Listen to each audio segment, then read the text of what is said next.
नमस्ते to my channel Bazaru Das. I will teach you to be rich Hindi. हम सभी अमीर बनना चाहते हैं और किसी ऐसे व्यक्ति का सपना देखते हैं जो हमें आमिर बनने के रास्ते में मदद करता है। रमित सेठी द्वारा लिखित किताब I will teach you to be rich के साथ वह इंतजार आखिरकार खत्म हो गया है। इस किताब में वह इस बारे में बात करते हैं कि पैसा कैसे काम करता है और हमें समझाते हैं कि इसे हमारे लिए कैसे काम में लाया जाए। आज हम जिस किताब पर बात करेंगे उसका नाम है I will teach you to be rich, जिसे रमित सेठी ने लिखा है। लेखक ने स्टैनफोर्ड यूनिवर्सिटी से मनोविज्ञान और टेक्नोलॉजी की पढ़ाई की। उस वक्त के दौरान उन्होंने पैसे के साथ कुछ गलतियां की और एक गलत इन्वेस्टमेंट ने उन्हें ये समझने पर मजबूर किया कि आखिर पैसा कैसे काम करता है और कैसे इसे खुद के लिए काम करें। सेठी को बार बार एक जैसी सलाह मिली और उन्हें ये मिला कि ये सलाह इसलिए कोई नहीं मानता क्योंकि ये काम नहीं करती है, इसीलिए उन्होंने ये किताब लिखी। लेखक चाहते हैं कि अपनी खोज और ज्ञान को जितने लोगों के साथ संभव हो सके शेयर करें, ये मानते हुए कि हर किसी के पास अपने पैसे की आदत को सुधारने का एक मौका है।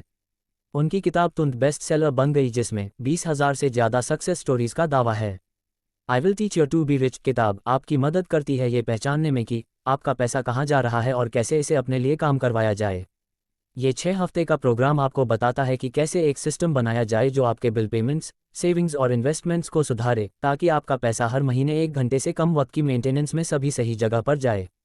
ये किताब उन लोगों के लिए बेहतर है जो अपने वित्त को अच्छे तरीके से संभालना चाहते हैं। ये सारांश इस किताब के 6 हफ्ते के प्रोग्राम को समझाएगा। पहला हफ्ता आपके क्रेडिट कार्ड को सुधारने पर ध्यान दिया जाएगा, दूसरा हफ्ता में बैंकों को जीतना है देखेंगे, तीसरा सप्ताह में निवेश कवर की जाएगी और चौथा सप्ताह में ध्यान से खर्च करने पर बात की जाएगी। 5वां सप्ताह में बचत पर ध्यान केंद्रित होगा और 6वां में झूठ और विचार को चर्चा की जाएगी कि निवेश सबके लिए है, ना कि सिर्फ अमीरों के लिए। और आखिर में हम एक छोटा डिस्कशन करेंगे कि आपकी नई मनी हैबिट्स को मेंटेन करना कितना आसान है। तो चलो फिर इन्हें डिटेल में समझते हैं। क्रेडिट कार्ड अनुकूलन। पैसों के सफ़र में आपको जो पहला कदम लेने की ज़रूरत है वो है अच्छा क्रेडिट बनाना। पर्सनल क्रेडिट आपके क्रेडिट रिपोर्ट और क्रेडिट स्कोर को ध्यान में रख सकता है। ज़्यादा वयस्कों के पास 1 या 2 क्रेडिट कार्ड होते हैं, पर ज़्यादा लोगों को ये पता ही नहीं होता है कि उनको कैसे इस्तेमाल करना है। अगर ठीक से इस्तेमाल किया जाए तो क्रेडिट कार्ड लंबा वक्त हो सकता है, आपके हज़ारों पैसे बच सकते हैं।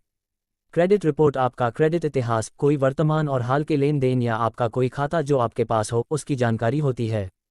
ये जानकारी लेंडर्स यानी कि जो कर्ज देते हैं उनको दी जाती है जब आप किसी लोन के लिए अप्लाई करते हैं। क्रेडिट स्कोर थोड़ा अलग है, आपको 300 और 850 के बीच में एक नंबर दिया जाता है। ये नंबर लेंडर को ये समझने के लिए इस्तेमाल होता है कि जब उधार देने की बात आएगी तो आपके रिस्क फैक्टर क्या हैं। अगर आपका क्रेडिट स्कोर ज़्यादा है तो आपको कम खतरों की तरह देखा जाता है और कम क्रेडिट स्कोर ज़्यादा जोखिम को दिखाता है। भविष्य में खरीदारी जाने वाली चीज़, जिसमें घर और लोन शामिल है, के लिए क्रेडिट स्कोर ज़्यादा होना बहुत ज़रूरी है। आपके क्रेडिट स्कोर और क्रेडिट रिपोर्ट के आधार पर कर्जदाता और बैंक ये फैसला करेंगे कि वो आपको पैसा उधार देंगे या नहीं। अगर क्रेडिट कार्ड ठीक से इस्तेमाल हो तो वो बहुत फ़ायदेमंद हो सकता है। आपको अपने बिल पूरी और समय पर होनी चाहिए। इन पेमेंट्स को कभी लेट न करें, वरना आपको इंटरेस्ट का सामना करना पड़ेगा। जब ऐसा होता है तो असल में क्रेडिट कार्ड आपको वो पैसा देता है जो आपके पास नहीं है, और रुचि देने से आप किसी भी कीमत पर बचना चाहते हैं। अगर आप क्रेडिट कार्ड से कुछ खरीदते हैं और आखिरी में इंटरेस्ट पे करते हैं तो असल में आप उसकी कीमत से ज़्यादा पे कर रहे हैं। अच्छा क्रेडिट बनाना अमीर बनने का पहला कदम है। Week 1 top tips. बताई गई टिप्स के इस्तेमाल से आप क्रेडिट स्कोर को अच्छा कर सकते हैं और आम गलतियां करने से बच सकते हैं। अपने क्रेडिट स्कोर और रिपोर्ट की रिक्वेस्ट करें। समझने की सारे नंबर का आपके क्रेडिट के लिए क्या मतलब है। अगर आपके पास पहले से ही क्रेडिट कार्ड है तो बैंक से चेक करें कि क्या ये नो फी कार्ड है, अगर नहीं तो इसकी रिक्वेस्ट करें। और अगर आपके पास क्रेडिट कार्ड नहीं है तो लीजिए और सभी फीस को माफ़ करने की रिक्वेस्ट करें। स्वचालित भुगतान को सेट करें ताकि कभी ये मिस ना हो और हमेशा पूरी पे होती रहे। ध्यान रहे कि ये हर महीने होता रहे। अगर आपके ऊपर कोई उधार है तो हमें भुगतान करने का एक प्लान बनाया जाएगा। अपने ऋणदाता से बात करें ताकि वो जल्दी से जल्दी चुकाया जा सके। लक्ष्य है उधार को जितना जल्दी संभव हो भुगतान करना, ताकि आप इनाम का फ़ायदा उठा सके। बैंक। सही बैंक और अकाउंट चुनना भी जरूरी है जब आप अपने फाइनेंस सेट कर रहे हों। आपके बैंक एक महत्वपूर्ण रोल प्ले करते हैं और आप उनसे अच्छा रिश्ता बनाना चाहते हैं ताकि आप बेकार की फीस देने में पैसा खराब ना करें। चेक खाते। ज़्यादातर लोगों के पास एक चेक खाता होता है। ये एक मानक खाता होता है जिसमें पैसा नियमित रूप से आता रहता है। आपको इसे एक ईमेल बॉक्स की तरह इस्तेमाल करना चाहिए। अगर आपका सारा पैसे इसमें अकाउंट में आता है तो आप इसे साइड अकाउंट में भेजने के लिए फ़िल्टर कर सकते हैं, चाहे वो सेविंग हो या इन्वेस्टमेंट। चेक अकाउंट के लिए ऐसा अकाउंट चुनें जिस पर इंटरेस्ट मिलता हो और फ्री हो, जिसमें मंथली, ईयरली और ट्रांजैक्शनल फीस ना हो। बचत खाते, आपको बचत खाता अल्पावधि से मध्यावधि बचत के लिए खोलना चाहिए। इस जगह पर अपने हर जगह के पैसे को 1 महीने से 5 साल तक के लिए रखने की सोचें। इस खाते को आप छुट्टियां और हाउस डिपॉजिट की तरह इस्तेमाल करें। सप्ताह 2 शीर्ष युक्तियां। अगर आपके पास पहले से ना हो तो एक चेक अकाउंट खोलें। डबल चेक करें कि उसमें कोई फीस ना हो। अगर आपके करंट अकाउंट में मंथली या ईयरली फीस लगती है तो बैंक से बात करें और इसे वेव ऑफ करने की रिक्वेस्ट करें। और कम से कम राशि और ट्रांजैक्शनल फीस को भी ध्यान रख सकते हैं। ज़्यादा ब्याज वाले सेविंग अकाउंट को खोलें। अपने खर्च करने वाले पैसे को बचाने वाले पैसे से अलग कर लें। ध्यान रहे कि आपके चेक अकाउंट में 1.5 महीने के खर्चे के जितना पैसा हो, उसके अलावा बचा हुआ पैसा सेविंग अकाउंट ट्रांसफ़र कर दे। निवेश एक ऐसी चीज़ है जिससे बहुत लोग बचना चाहते हैं। आपको इसे समझना चाहिए ताकि आप निवेश करने के लिए कॉन्फिडेंट महसूस करें। वैश्विक वित्तीय संकट के बाद बहुत से लोगों ने निवेश करना बंद कर दिया है, लेकिन ऐसे ही वक्त में निवेश करना समझदारी होती है। निवेश प्रक्रिया को शुरू करने के लिए 5 सरल कदम।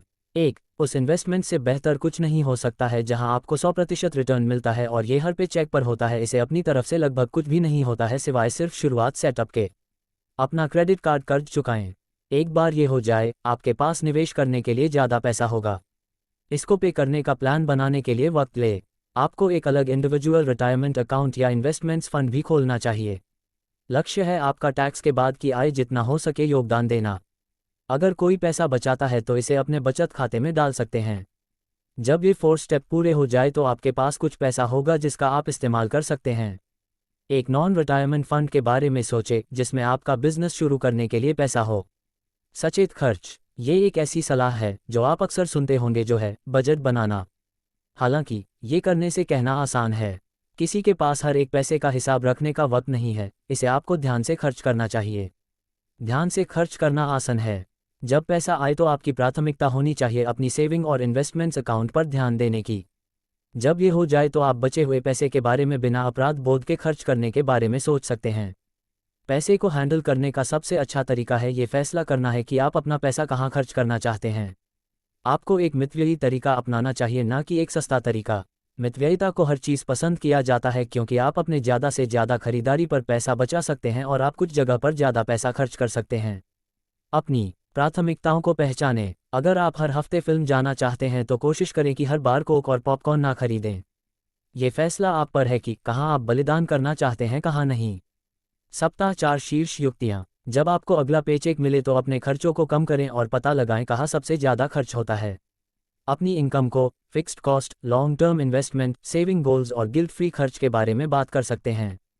फिक्स्ड कॉस्ट पर नज़र डालें कि क्या आपको इंश्योरेंस पर बेस्ट डील मिल रही है। इस कॉस्ट के पास शॉपिंग करने की सोचें और देखें कहाँ आप कम कर सकते हैं। विचार करें कि आपका सचेत खर्च का प्लान कैसा होगा, कहाँ आप बचाएंगे और खर्च करेंगे। अपने प्लान से जुड़े रहें और हर हफ्ते इसे अपडेट करें। जब आपको रसीद मिले तो अपने प्लान में शामिल करें ताकि ये समझ सके कि क्या हो रहा है। आपके सिस्टम का सीधा और जल्दी होना बहुत ज़रूरी है। आपको इसे लंबा वक्त तक के लिए रखना है। बचाओ, अगली स्टेज है अपने सिस्टम को सेविंग, इन्वेस्टमेंट और खर्च करने के लिए ऑटोमेट करना। एम है आपकी इनकम को अपने आप सही अकाउंट फिल्टर करने का, बिना आपके दखल दिए। इसके लिए शुरू हो सकता है एक बार वक्त खर्च करने से। आप आगे के लिए बहुत सा वक्त बचा सकते हैं। इसका मतलब है कि आपके बिल अपने आप चुका दिए जाएंगे और आपको उसकी चिंता करने की ज़रूरत नहीं है। हर हफ्ते, पखवाड़े या महीने में आपको आपकी इनकम मिलेगी। आपके वर्कप्लेस को आपकी सेविंग का हिस्सा ऑटोमेटिकली काट लेना चाहिए। शेष सीधा आपके चेक खाते में जा सकता है। इससे अपने को सेविंग और इन्वेस्टमेंट्स के लिए ऑटोमेट करें। अपने क्रेडिट कार्ड बिल को अपने डेबिट कार्ड से अपने आप भुगतान करें।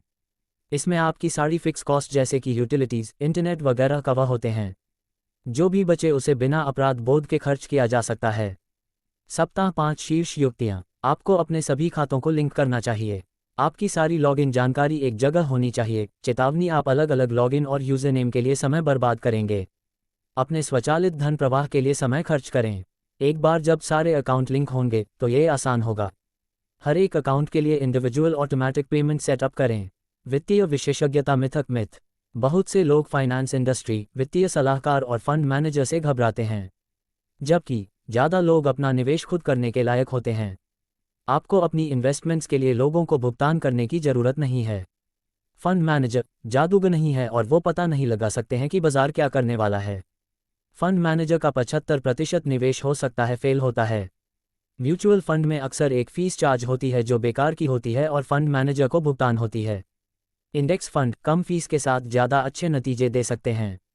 इसीलिए पंडितों के अनुमान को अवलोकन कीजिए।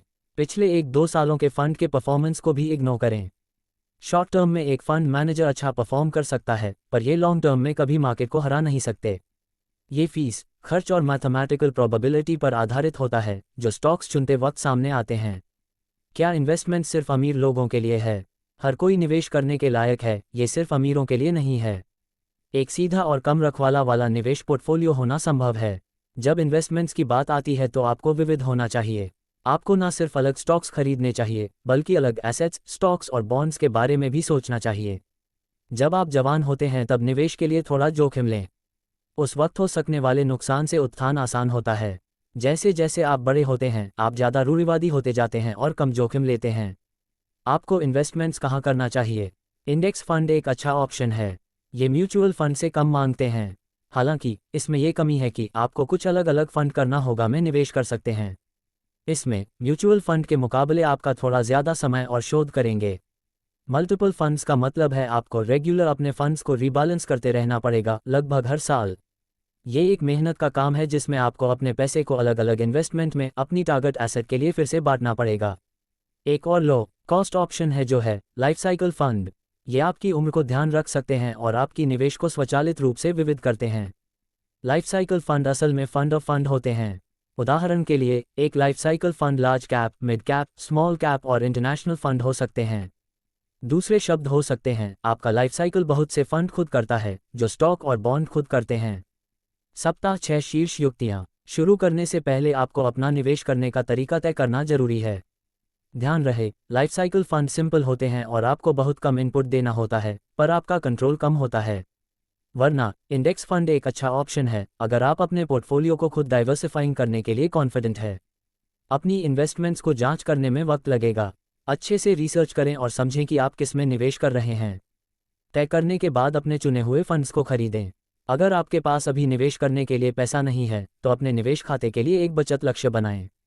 जैसे ही आप अपना लक्ष्य हासिल करेंगे आप खरीद सकते हैं। यहाँ से कहाँ, जब आपके सारे अकाउंट ऑर्डर में होते हैं और इन्वेस्टमेंट कंट्रोल में होता है तो अपना सिस्टम मेंटेन करना आसान होता है। अपने सचेत व्यय योजना पर ध्यान दें और किसी भी अतिरिक्त पैसे को बचाए जो बचत और निवेश को बता सके। आपको अपने इन्वेस्टमेंट्स अकाउंट को रोज लॉग इन नहीं करना है, इससे सिर्फ फालतू का स्ट्रेस होगा। आपने ऑटोमेटिक सिस्टम किसी कारण से बनाया है। महीने में एक बार चेक करें और वक्त के साथ पैसा बढ़ने का इंतजार करें। अपने निवेश को बहुत जल्दी बचने से सावधान रहें। अपने 20s और 30s में अपनी इन्वेस्टमेंट्स को बचाने के सिर्फ 3 कारण हैं। आपको पैसा किसी इमरजेंसी के लिए चाहिए, आपने कोई खराब इन्वेस्टमेंट की है जो मार्केट में बहुत खराब परफॉर्म कर रही है, या आपने अपना इन्वेस्टमेंट का गोल पा लिया है। महत्वपूर्ण सीखे की टेकअवेज। क्रेडिट कार्ड को ठीक से इस्तेमाल करना सीखे। बिल भुगतान कभी मिस ना करें, आप ब्याज भुगतान नहीं करना चाहेंगे। बिल भुगतान को स्वचालित करें ताकि आपको चिंता न करनी पड़े।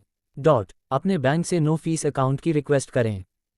एक उच्च ब्याज बचत खाता और मानक चेक खाता खोलें। अपने चेक अकाउंट 1-1.5 महीने के खर्चे लायक पैसा हो, बाकी सारा सेविंग अकाउंट में डाल सकते हैं। अपने सारे उधार चुकाए।